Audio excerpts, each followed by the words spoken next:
ala asyrafil anbiya'i wal mursalin sayyidina wa maulana Muhammadin wa ala alihi wa sahbihi ajmain. Amma ba'du. Alhamdulillah, kembali lagi di channel SMP Ukhuwah bersama saya Cynthia dari kelas 9A. Halo semuanya, apa kabar? Semoga kalian di sana baik-baik saja dan sehat selalu ya. Baiklah, sebelum kita mulai acara BPI kali ini, alangkah baiknya kita mengucapkan puji syukur atas kehadiran Allah Subhanahu wa Ta'ala, karena dengan karunia-Nya lah kita dapat bisa bernapas hingga saat ini. Salawat serta salam juga jangan ketinggalan kepada junjungan kita Nabi besar Muhammad SAW beserta kerabat, sahabat, dan pengikut beliau hingga akhir zaman. Baiklah, pada acara BPI kali ini kita akan kedatangan tamu yang spesial. Kira-kira siapakah beliau? Beliau adalah salah satu pengajar di SMP Ukhuwah Banjarmasin. Beliau ini katanya sangat banyak sekali prestasi loh. Bagaimana? Penasaran kan? Langsung saja kita panggilkan Ustazah Yasmi Prihatullah SPD. Assalamualaikum Ustazah. Waalaikumsalam warahmatullahi wabarakatuh. How are you, Sin? Alhamdulillah. Baik ya. Oke. Kalau Ustazah gimana? Alhamdulillah, nggak seburuk cuaca dan nggak sesedih hujan. Iya, sering hujan ya sekarang. Iya, betul sekali. Asal jangan feeling blue ya. Oke, sedih dong. Terus apa nih? Ada apa ya? Rame-rame. Jadi, Ustazah, dalam acara BPI kali ini, Ulun mau tanya-tanya nih pada Ustazah. Oke, bagus tanya-tanyanya. Kepo ya? Iya, kepo. Oke, berarti ada temanya dong? Ada. Oke, temanya apa? Jadi teman-teman, tema BPI kita kali ini berjudul Remaja Mulia dan Remaja Berkarya. Jadi Ustazah, Ulun ini mau tanya, menurut Ustazah, apa sih ciri-ciri pemuda atau remaja mulia itu?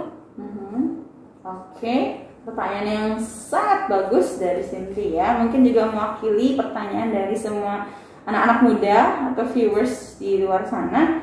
Untuk kategori atau tips remaja yang mulia, ingin menjadi insan yang mulia, jadi bukan insan yang biasa. Remaja yang mulia bukan remaja yang rata-rata gitu ya.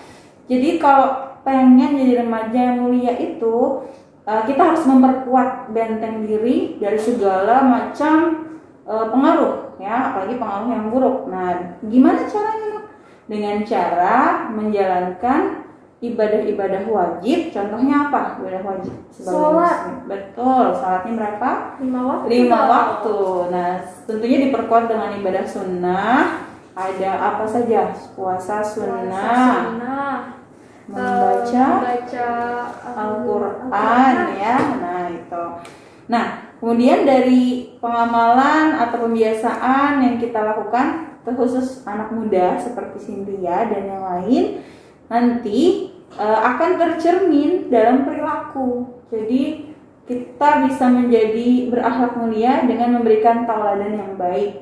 Jangan jauh-jauh, hal-hal kecil aja, misalnya smile to everyone, senyum, itu juga akhlakmu mulia. Cynthia kalau disenyumin pasti senang ya, daripada dicemberutin. Nah itu, jadi ada efek baik yang diberikan kepada orang yang berada di sekitar kita tentunya. Oke. Apa lagi? Nah, Ustazah, ini kepo nih, kan tema kita kali ini remaja mulia dan juga remaja berprestasi. Oh iya betul.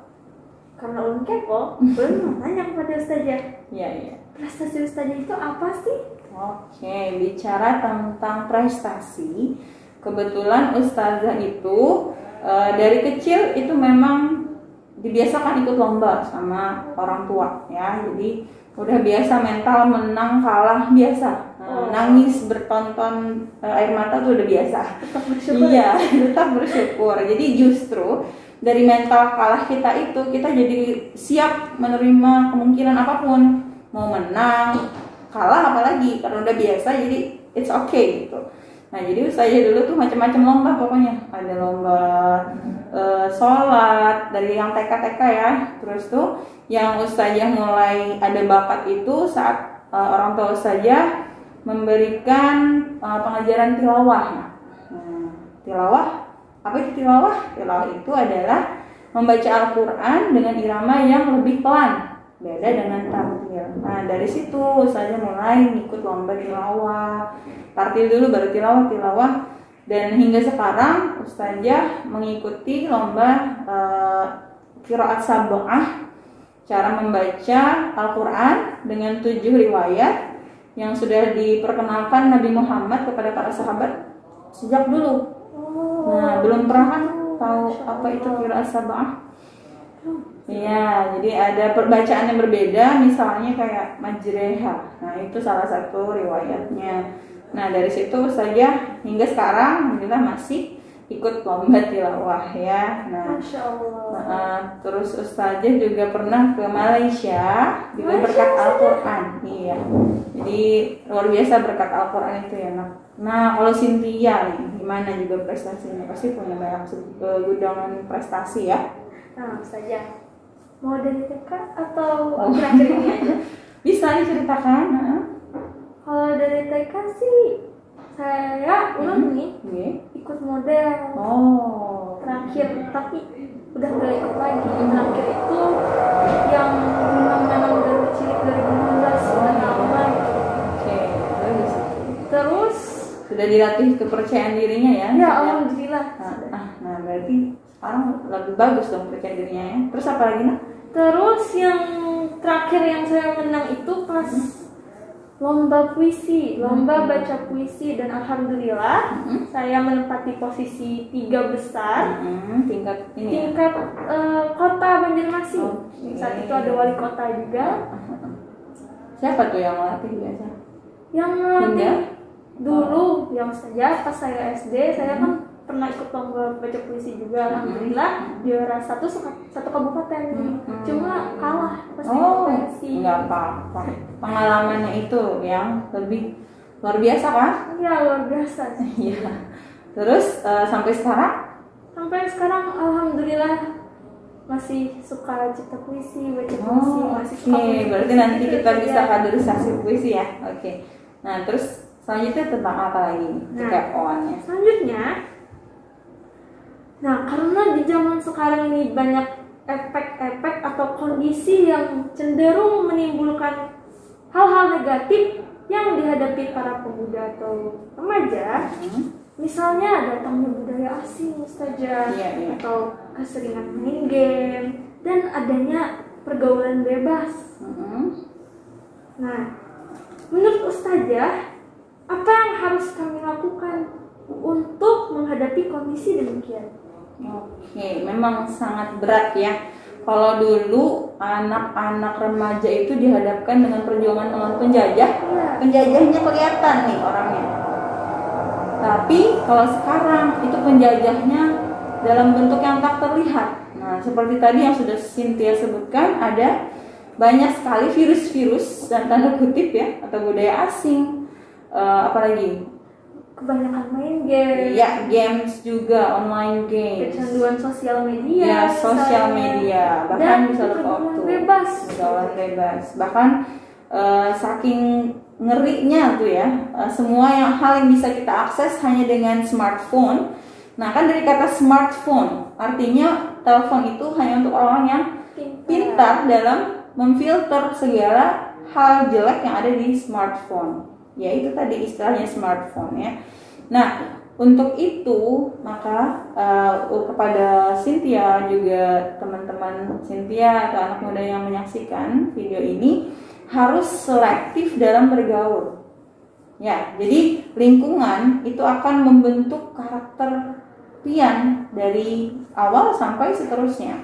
Misalkan Cynthia bergaul dengan orang penjual minyak harum, maka Cynthia akan apa yang akan Cynthia dapat? Terasa harum, wangi, positif ya kan. Nah, nauzubillah untuk lingkaran atau circle, istilah anak sekarang kan circle yang negatif, misalkan ada yang narkoba, ada yang miras, berarti Jok baik. Meskipun ya dia percaya, oh saya sih punya kontrol yang bagus nih, enggak, nih udah survei dari sekian zaman, itu yang namanya circle pasti akan terikut. Atau enggak, pernah ada satu kasus itu malah yang bersih itu yang jadi terkena kriminal. Jadi temennya yang narkoba itu naruh sesuatu supaya temannya ini kena juga. Nah itu based on true story ya. Jadi memang hati-hati. Nah makanya untuk anak ustazah yang di SMP itu khususnya bersyukur sekali karena orang tua sudah mau memberikan lingkungan yang sangat baik, yang membiasakan amal yaumiah yang luar biasa ya. Nah mudah-mudahan dengan itu semua bisa memberikan kebaikan-kebaikan kepada semua anak-anak ustazah gitu. Nah, Alhamdulillah ya Ustazah, jangan sampai kita masuk ke dalam circle-circle yang negatif. Ya, itu tadi perumpamaannya. Baiklah, pertanyaan selanjutnya nih Ustazah, dan juga pertanyaan terakhir dari saya. Menurut Ustazah, apa pesan-pesan Ustazah kepada kami para remaja atau pemuda saat ini tentang tema tadi Ustazah? Iya. Menarik sekali ya. Jadi untuk memberikan pesan, ini yang Ustazah kutip dari seorang motivator yang asalnya dari Aceh, itu Sheryl ya, yang selalu terngiang-ngiang ke Ustazah itu. Jadi katanya berhenti bandingkan diri untuk membuat diri tambah insecure, tambah syukur, forget insecure ya, dan selalu bilang ke diri kalau orang lain bisa, kenapa aku tidak bisa gitu. Terus jangan mau jadi anak muda yang pengecut, hidup cuma satu kali, mari hidup yang berarti. Akan ada yang berubah, akan ada yang bertahan. Tapi satu yang pasti, harapan, keyakinan, dan cita-cita harus terus diperjuangkan. Nah, terus ada dua pilihan kan, kita ini selalu dihadapkan dua pilihan. Mau terus-terusan jadi penonton atau mau jadi pemain? Kita mau diwarnai atau kita yang mewarnai? Kita berubah atau kita yang tertinggal? Nah, di dalam buku Michael Hart, yang tahu Michael Hart?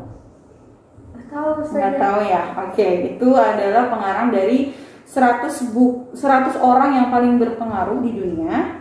Nah, yang menempati posisi pertama, yang tahu?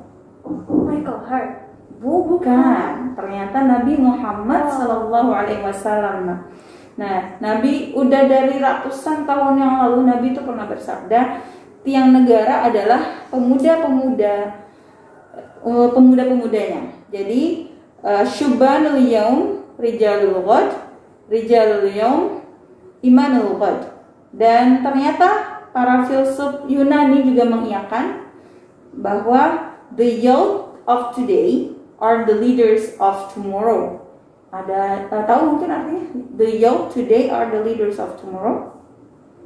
Kita yang pemuda sekarang adalah pemimpin masa depan. Nah, itu dia. Jadi jangan mau jadi pemuda yang pecundang karena tadi nggak ada planning yang ingin dilakukan di masa depan.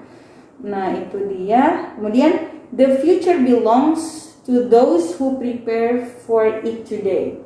Jadi sudah dibuktikan bahwa masa depan yang baik itu akan ada pada orang-orang atau para remaja atau para pemuda yang selalu mempersiapkannya dari sekarang. Nah, misalkan dari kemarin-kemarin masih mager, terus misalkan kegiatannya itu aja, makan, main, tidur, makan, main, tidur, tiap hari itu aja. Nah, dari sekarang berniatlah untuk berubah. Start it from now. Maka percaya nanti insya Allah kalian atau Cynthia akan menjadi pemuda yang merupakan penggerak di masa depan. Insya Allah. Amin ya rabbal alamin. Iya. Nah, saja itu juga termasuk pelajaran untuk saya yang jangan insecure lagi atau jangan malas-malasan lagi. Itu membawa ilmu dan manfaat ya saja. Ya, mudah-mudahan bisa tergerak hatinya ya untuk menjadi pemuda atau remaja yang berbeda dari yang lain. Oh ya, satu lagi saya lupa ya, dari di dalam Al-Quran itu banyak sekali cerita pemuda-pemuda yang memang teguh pendirian. Salah satunya nih ya di dalam surah Al-Kahfi yang sering kita baca setiap Jumat. yang bunyinya A'udzubillahi minasyaitonirrajim. Bismillahirrahmanirrahim. Nahnu naqussu 'alaika naba'ahum bil haqq. Innahum fityatun amanu bi rabbihim wa zidnahum huda. Yang artinya, kami ceritakan kepadamu Muhammad kisah mereka dengan sebenarnya. Sesungguhnya mereka adalah pemuda-pemuda yang beriman kepada Tuhan, dan kami tambahkan petunjuk kepada mereka. Jadi di Al-Quran ini adalah isyarat akan karakter pemuda atau remaja dalam Al-Quran, yakni di kisah Ashabul Kahfi. Pernah dengar cerita Ashabul Kahfi? Pernah saja. Ya, jadi mereka memiliki keimanan yang kokoh, maka mereka terselamatkan gitu ya. Nah, pemuda yang mulia bukan mereka yang imannya cepat goyah karena iming-iming dunia gitu. Nah, jadi mereka yang berhasil, para pemuda yang berhasil menahan diri dari hura-hura, maka mereka akan lebih layak untuk kesuksesannya di masa depan. Dan kalau hanya satu anak muda di Indonesia yang ingin ada perubahan yang lebih baik, maka pastikan kamulah orangnya. Oke, itu saja dari Ustazah. Baiklah, mungkin kita sudah berada di ujung acara BPI kali ini. Dan satu kesimpulan pendek mungkin dari Cynthia. Jadi kita tidak boleh insecure dan harus menjadi pemuda atau remaja yang mulia dan berkarya. Harus unik, harus berbeda dari yang lain. Punya impian. Nah, dari impian itu nanti akan ada usaha berikutnya untuk mencapai. Oke. Sekian dari acara BPI kali ini. Mohon maaf bila ada kesalahan kata atau perbuatan dan kalimat. Saya akan tutup dengan mengucapkan wassalamualaikum warahmatullahi wabarakatuh.